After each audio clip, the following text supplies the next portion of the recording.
Hello, dear viewer, and welcome back to the Man of Culture YouTube channel. My name is Billy, and today we're going to be talking about No, a movie recently released into cinemas near you. So, with that being said, let's get into this. So, Nope.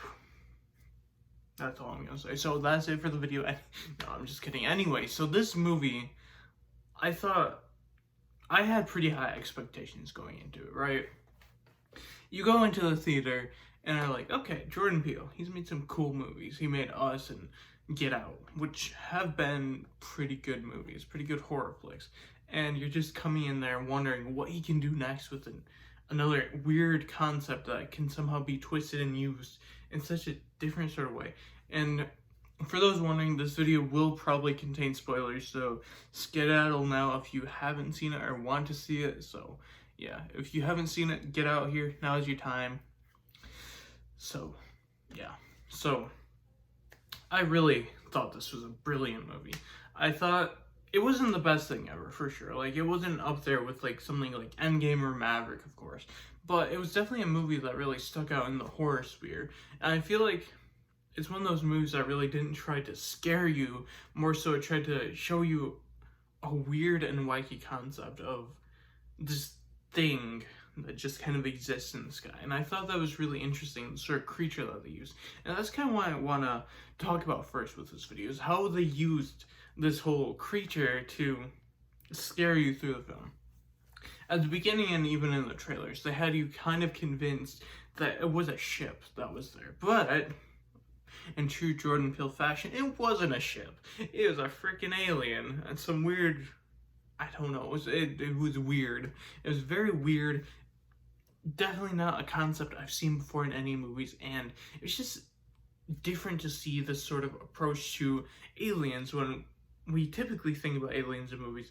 It's like a xenomorph or a predator or something like that. Talking about predators, that's an upcoming video. I will be talking about Prey, so pretty heavy for that one. Anyway, back on track with Nope. So, the concept of the creature that we see through the movie was really different, really interesting, and really grasped the viewer. I feel like it does a good job at giving you a mystery that you don't understand. Something so Lovecraftian, if you will, that it just doesn't make sense, yet it works so well because it's something you don't see in movies. It's just such a unique concept. Like, you see this, you expect something like Independence Day, where it's just a big old ship come to Earth, ooh ah, sucky sucky, all the stuff is gone. But nope, it's a creature. It's kind of like Arrival. That's kind of what this creature felt like, something like from that movie.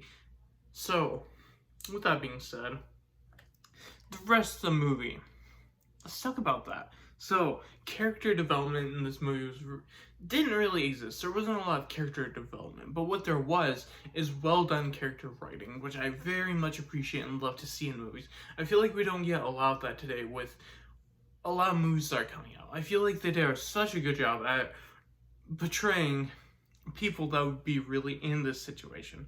From the two main protagonists, of course, being OJ, and I believe his sister's name was Emerald, if I'm not mistaken. I do believe that was her name.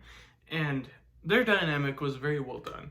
You have him being the stern older brother that's like very to himself and just focused on what he wants to do, which is using his farm or his ranch of horses, which was really unique to see in a movie. We don't see a lot of that today.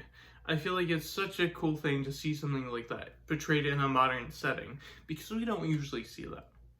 And it is something that still exists today, and that was really cool to see that sort of idea used in a modern setting. We only see that in like westerns anymore. Even back in the day, they were only like in westerns, but they use that whole thing as pretty good setting for the film. And another cool thing with this movie, they only used like 3 different settings. There's a store, there's the ranch, and then there was a amusement park, if you will, like a small little carnival type setting that was like a permanent carnival type attraction thing that was kind of set up in the town. And I thought that these 3 main set pieces, there were a few more that we saw throughout it, really worked to encapsulate what this movie is, and really worked to set a boundary that they could then fill up with all these unique things. There's not a moment in this movie where I actually felt bored or anything near that. I really was entertained the whole time and found pretty much everything they did there really impactful towards the movie as a whole. I feel like almost every single thing was important to the movie. There was one thing that while watching it kind of did confuse me on how it fit into the overall arching movie. So the beginning of the movie, if you've seen it, you know about the monkey scene. So the beginning of the movie, we see this monkey, and he's all bloody and all that, and you're just like, is this my movie? Is this what I'm here for? And then you just cut into the main rest of the movie. You get to see all the story progression, and then we get back to that when we meet the child actor that was there with the monkey. Now, this child actor had a relationship with the monkey, and the monkey beat up the cast of the show that they were on, which is why it was bloody at the beginning. So all of this kind of leads together into a plot point of this kid in the future becoming an adult, and he's the one who actually runs that permanent carnival. So that whole thing was kind of set up through that, which is actually really interesting foreshadowing. And there is some other foreshadowing stuff that we'll get to in a little bit here that I did find really interesting and kind of cool for the overarching movie.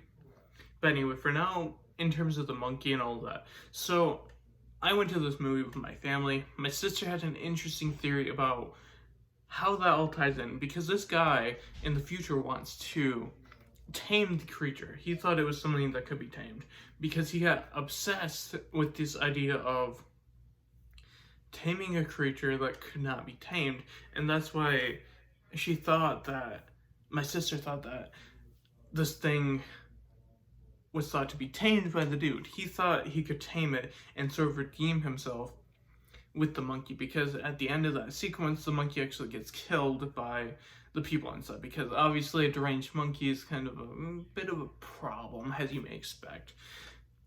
And that whole thing, not necessarily an important story beat, but I feel like that whole story section really sets up the idea that you cannot tame the untamable. There are some things in life that you just can't tame. I feel like that's the sort of narrative that this whole thing was setting up.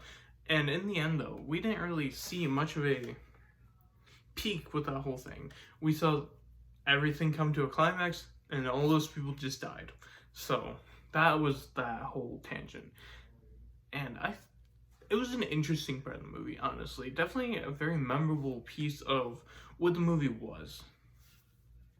Now, for another thing that I really do want to talk about, though, in the beginning of the movie, or not quite the beginning, but like 30 or so minutes in, we actually see Emerald, OJ's sister, go to the carnival, if you will, and there's this like well within it with a picture, or a camera at the bottom that is set up to take pictures with a crank wheel. So that actually foreshadowed the end of the movie, where the creature was where a picture of it was taken, so that then they had photographic evidence of the alien's existence, which also, at the same time, funny enough, the creature also died due to sucking up a giant inflatable, so that was pretty interesting to see. This movie did a really good job at giving a fairly simple premise a really cool idea. I feel like it did something that a lot of movies don't do today, and that's just taking a simple idea, keeping it simple, and going with that simple, and making that simple insane, like absolute craziness throughout it. And I really appreciated how Jordan Peele is able to take this concept and rein it into the point where it's not just some flying sausage monster or something like that. It's actually, I don't know, it's kind of meta in a way. I feel like the movie overall, I feel like it's a meta commentary on how we can't really control things in our life, and I guess about accepting some of those things that we can't control per se.